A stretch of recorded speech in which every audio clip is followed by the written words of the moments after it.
అభిప్రాయాన్ని వ్యక్తం చేస్తున్నారు. ఒకసారి నేను ఆ సెంటర్ దగ్గరికి నేరుగా వెళ్ళే ప్రయత్నం చేస్తున్నాను. మా ప్రతినిధి రవి నాయక్ అప్డేట్స్ అందించేందుకు ప్రస్తుతం ఎగ్జామినేషన్ సెంటర్ దగ్గర సిద్ధంగా ఉన్నారు. రవి నాయక్, ప్రస్తుతం అక్కడ పరిస్థితి ఏంటి? ప్రస్తుతానికి స్కూల్ దగ్గర అంటే మంచిర్యాల జిల్లా కేంద్రంలోని హై స్కూల్ దగ్గర ఒక రకంగా గందరగోళ పరిస్థితి నెలకొందని చెప్పుకోవచ్చు. ప్రస్తుతం మనం స్కూల్ వద్దనే ఉన్నాం. ఈ స్కూల్ వద్ద పరిస్థితి ఏ విధంగా ఉందో ఒకసారి ప్రత్యక్షంగా చూపెట్టే ప్రయత్నించాం. ఇప్పుడే కలెక్టర్ కూడా ఇక్కడ నుంచి సెంటర్ నుంచి బయటకు పోయిన పరిస్థితి కనబడుతుంది. దీనికి సంబంధించిన విద్యార్థులతో కూడా ఇచ్చేస్తున్న పరిస్థితి. అయితే మనం కొంతమంది విద్యార్థులు మనతో ఉన్నారు, విద్యార్థులతో మాట్లాడించే ప్రయత్నం చేద్దాం. వారి తల్లిదండ్రులతో కూడా ఇంతకు ముందే ఆర్టీవీ ఎక్స్క్లూజివ్ మాట్లాడించింది, కలెక్టర్తో కూడా మాట్లాడించాం. ఒకసారి మాట్లాడించే ప్రయత్నం చేద్దాం. ఏం జరుగుతుంది? మేము 9:30కి ఎగ్జామ్ ఉంటుంది అనుకొని వెళ్ళాము. కాకపోతే వెళ్ళిన తర్వాత చాలాసేపటి దాకా పేపర్ ఇవ్వలేదు. తర్వాత ఎవరో వచ్చి పేపర్ ప్రింటింగ్ తప్పు పడ్డది, సో మళ్ళీ అక్కడ పంపించాం, కొత్త పేపర్లు వస్తున్నాయి అని చెప్పారు. తర్వాత కొద్దిసేపటి తర్వాత పేపర్లు వచ్చాయి. ఒక 11:30కి రాయడం స్టార్ట్ చేసాం. అంటే ఏం చెప్తున్నా అంటే లోపల ఎవరన్నా అడిగే ప్రయత్నం చేసిందా సార్లకి? ఎందుకు 9:30కి రావాల్సిన పేపర్ 9:30 తర్వాత 11 గంటలకు వచ్చిందని అడిగే ప్రయత్నం జరిగింది. కలెక్టర్ అండ్ డిఈఓ అనుకుంటా వచ్చారు. వాళ్ళు అడిగారు ఇన్విజిలేటర్ని, వాళ్ళు బయటికి వెళ్ళి మాట్లాడుకున్నారు. తెలియదు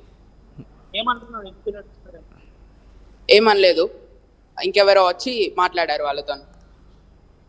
ఇది పరిస్థితి. ఒకసారి పిల్లల తల్లిదండ్రులు కూడా ఉన్నారు, మాట్లాడుతున్నారు. ఏం జరిగింది? 9:30కి లోపలికి వెళ్ళిండు పిల్లలు, 12:30కి అయిపోతుందని చెప్పారు. మేము గేటు బయటనే ఉన్నాము. అంటే 12:30కి ఇచ్చి పికప్ చేసుకుందామని వస్తే ఏదో పేపరు వేరే వచ్చింది, ఒక 2 hour డిలే అయింది. 2:30 తర్వాత రమ్మని చెప్పారు. మళ్ళీ 2:30కి వచ్చినాము. ఇప్పటి వరకు అసలు ఏం జరిగిందో మాకైతే ఇంకేది వరకు తెలియదు. 2 hours పేపర్ మారింది అని ఒక ప్రచారం. ఒక పేపర్కు బదులు వేరే పేపర్ వచ్చింది. దానివల్ల 2 గంటల సమయం లేట్ అయింది. పిల్లలకు పేపర్ లేట్ ఇవ్వడం వల్ల, కొత్తగా వచ్చిన పేపర్లు ఇవ్వడం వల్ల అని అంటున్నారు, ప్రచారం చేస్తున్నారు. ఖచ్చితమైన సమాచారం అయితే ఇప్పటి వరకు తెలియదు. అధికారులను అడిగితేనే తెలిసే అవకాశం ఉంది. ఇది పరిస్థితి సచిన్. అయితే దీనికి సంబంధించిన పరీక్షా సెంటర్ వద్ద నేరుగా కలెక్టర్ గా వచ్చి కలెక్టర్ మాట్లాడిన ఆర్టీవీతో మాట్లాడిన ఎక్స్క్లూజివ్ విజువల్స్ అండ్ ఫుటేజ్ కూడా మన దగ్గర ఉంది, మన సర్వర్ లో రికార్డ్ అయ్యింది. దీనికి సంబంధించిన అంశంలో మనం ఒకసారి చూపెట్టచ్చు. ఇక్కడే ఇదే పరీక్షా కేంద్రం, పక్క మంచిర్యాల జిల్లా కేంద్రం. తెలంగాణ రాష్ట్రంలో తరగతి పరీక్షలు కొనసాగుతున్నాయి. అయితే తెలంగాణ రాష్ట్రంలో ఎక్కడా లేకుండా ప్రశాంతమైన వాతావరణంలో పలు మండలాల్లో పలు జిల్లాల్లో జరిగింది. కానీ మంచిర్యాల జిల్లా కేంద్రంలో ఇది ఎగ్జామినేషన్ సెంటర్ వద్ద చాలా స్పష్టంగా కొనసాగుతుందని పిల్లలు. అయితే నేరుగా కలెక్టరే ఎగ్జామినేషన్ సెంటర్ కాడికి చేరుకున్నారు. చేరుకున్న తర్వాత కొంతమంది పిల్లలను పట్టుకొని నేరుగా బయటకు వచ్చిన పరిస్థితి. బయటకు వచ్చేసి చాలా స్పష్టంగా ఆ పిల్లలతో మీడియాతో మాట్లాడించే ప్రయత్నం కలెక్టర్ చేశారు. కలెక్టర్ చేసి ఏం జరిగిందో మీరు చెప్పండి అంటూ పిల్లలతో చెప్పే ప్రయత్నం జిల్లా కలెక్టర్ కుమార్ దీపక్ చేసిన పరిస్థితి. అయితే తను నేరుగా ఆ పిల్లలు పేపర్ లేటుగా వచ్చిందని చెప్పే ప్రయత్నం అయితే పిల్లలు చేశారు. అనంతరం ఎందుకంటే సాధారణంగా ఎగ్జామినేషన్ పేపర్ ఇచ్చే ముందు ఒకసారి చూసుకుంటారు. ఎందుకంటే హిందీ పేపర్ అక్షరాల హిందీలోనే ఉంటుంది. ఎక్కడ తేడా వస్తే అంటే 5 నిమిషాల వ్యవధిలోనే గుర్తించవచ్చు. కానీ గంట సేపు లేట్ ఏంటి, గంట ఎందుకు లేట్ అయింది, దీనికి సంబంధించి అక్కడ అధికారులు కావచ్చు, లేకపోతే అక్కడ స్కూల్ యాజమాన్యం ఏముంటుంది, ఎందుకంత నిర్లక్ష్యం వహించినట్టు?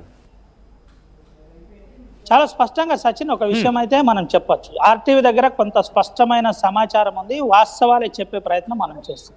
పక్కగా పేపర్ మారింది. ఆ పేపర్ మారుతున్న తరుణంలోనే పిల్లలు ఈ రోజు తెలుగు పేపర్ రావాల్సి ఉండే ఈ పేపర్ రావడం ఏందని కొంత అక్కడ ఉన్న సార్ల దృష్టికి, స్కాడ్ దృష్టికి తీసుకెళ్లే ప్రయత్నం జరిగింది. ఈ లోపు ఇదే జిల్లాకు చెందిన డిఓతో కూడా ఇక్కడ అన్న టీచర్లు మాట్లాడే ప్రయత్నం చేశారు. టీచర్లు చాలా స్పష్టంగా చెప్పడంతో హుటాహుటిన డిఓ ఈ స్కూల్కు చేరుకున్నాడు. చేరుకున్న అనంతరం ఎట్లా పేపర్ మారింది ఏంటి అనే కోణంలో విచారణ చేపట్టే ప్రయత్నం. అయితే డిఓనే తప్పిదం చేశాడు, ఆ పర్యవేక్షణ సరిగ్గా లేకపోవడం ఇదంతా జరిగిందని కలెక్టర్ కుమార్ దీపక్ సీరియస్ అయినట్టు మనకు తెలిసింది. అయితే ఇదే స్కూల్లో ఉన్నాం, మనం స్కూల్లో కూడా ఒకసారి మాట్లాడిచ్చే ప్రయత్నం ఎవరైనా ఉన్నారా ఏంటి అనే తెలుసుకునే ప్రయత్నం కూడా చేద్దాం. అయితే లైవ్ కంటిన్యూషన్ నడుస్తుంది కాబట్టి కొంత అసౌకర్యం కలిగే అవకాశం కూడా ఉంటుంది. అయితే దీనికి సంబంధించిన అంశంలో కలెక్టర్ చాలా క్లియర్గా డిఓ పై సీరియస్ అయినట్టు మనకు తెలిసింది. దీనికి ఏంటిది ఏం జరిగింది అనే కోణంలో మాకు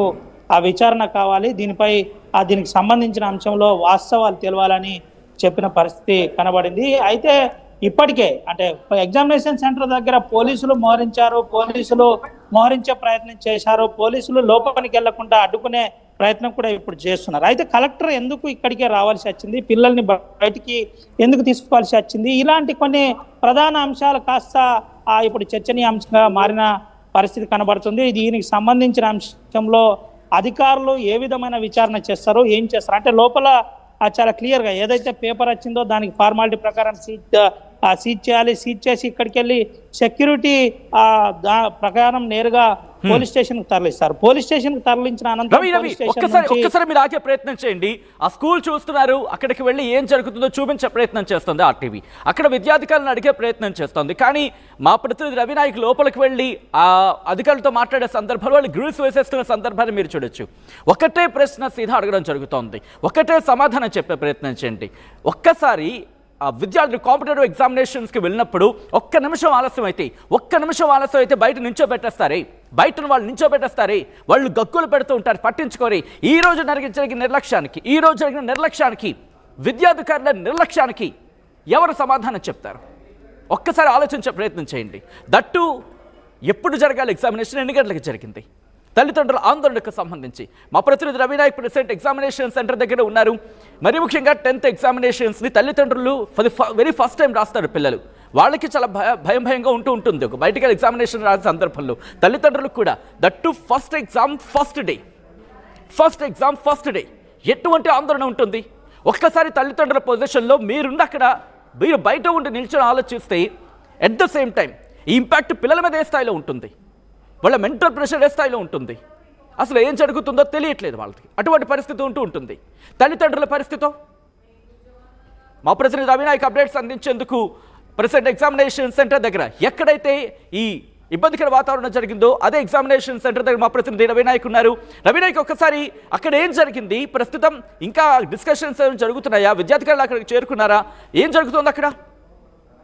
సచిన్, చాలా స్పష్టంగా సెంటర్ వద్ద విద్యార్థులకు సంబంధించిన తల్లిదండ్రులు ఒక రకంగా కొంత ఆందోళన వ్యక్తం చేసిన పరిస్థితి. ఎందుకు మా పిల్లలు 12:30కే బయటికి రావాలి, ఎందుకు రాలేదు? 10వ తరగతి అంటే మొదటి మెట్టు అంటారు. ఈ మొదటి మెట్టుకు సంబంధించిన అంశంలో తల్లిదండ్రులు ఎన్నో ఆశలు పెట్టుకొని ఉంటారు. ఈ అంశం అంతా మనకు తెలిసింది. అయితే ఏం జరిగింది అనే కోణంలో చాలా సీరియస్ గా ఆ తల్లిదండ్రులు బయటే నిలబడ్డ పరిస్థితి కనబడింది. దాదాపుగా 3 గంటలు నిలబడ్డ పరిస్థితి. తల్లిదండ్రులు కూడా మనతో మాట్లాడారు. ఆర్టీవీతో మాట్లాడిన ఎక్స్క్లూజివ్ విజువల్స్ అండ్ వారికి సంబంధించిన బయట్లు ఇప్పటికీ మన ఆర్టీవీ FTP సర్వర్ లో రికార్డ్ అయి ఉంది. కావాలంటే మనం దీనికి సంబంధించిన అంశం కూడా లైవ్ ప్రసారం చేసే ప్రయత్నం చేస్తాం. ఇదే అంశం కూడా కలెక్టర్ కూడా మాట్లాడిండు. కలెక్టర్ తీసుకొచ్చి బయట మా పిల్లలతో మాట్లాడిచ్చిన ఏదైతే ప్రతి అంశం ఆర్టీవీ ఎక్స్క్లూజివ్ గా మన దగ్గర ఉందని చెప్పుకోవచ్చు. ఆ విషయాన్ని మళ్ళీ దృష్టికి కూడా ఒకసారి తీసుకొచ్చే ప్రయత్నం చేస్తున్నాం. ఆర్టీవీ వాస్తవాలే చెబుతుంది. అయితే ఎగ్జామినేషన్ సెంటర్ వద్దే ఉన్నాం. ఎగ్జామినేషన్ సెంటర్ లోపలికి వెళ్లే ప్రయత్నం చేశాం. అయితే లోపలికి వెళ్లే ప్రయత్నం చేయగానే నేరుగా 2 గార్డ్స్ వచ్చిన పరిస్థితి. అయితే ప్రతి ఎగ్జామినేషన్ సెంటర్ వద్ద 144 సెక్షన్ ఉంటుంది. అంటే ఇప్పుడు కొత్త BNS యాక్ట్ 163 ప్రకారం ఎవరు కూడా 100 మీటర్ల దూరంలోనే ఉండాలి. కానీ ఎప్పుడైతే ఈ ఆందోళన జరిగింది, ప్రస్తుతం ఇప్పుడు పేపర్ లీక్ అయింది కాబట్టి, ఎందుకంటే రేపటి పేపర్ ఈరోజు లీక్ అయింది కాబట్టి అధికారుల దగ్గర ఉన్న సమాధానం ఏంటి? ఎందుకంటే ఇక్కడ పేపర్ లీక్ అయినట్టుగానే భావించవచ్చు. ఒకవేళ అదే నిజం అయితే కనుక అధికారుల దగ్గర ఆల్టర్నేటివ్ ప్లాన్స్ ఏంటి, ఏమంటున్నారు దానికి సంబంధించి? సచిన్, చాలా స్పష్టంగా జిల్లా కలెక్టర్ నేరుగా రంగంలో వచ్చిన పరిస్థితి.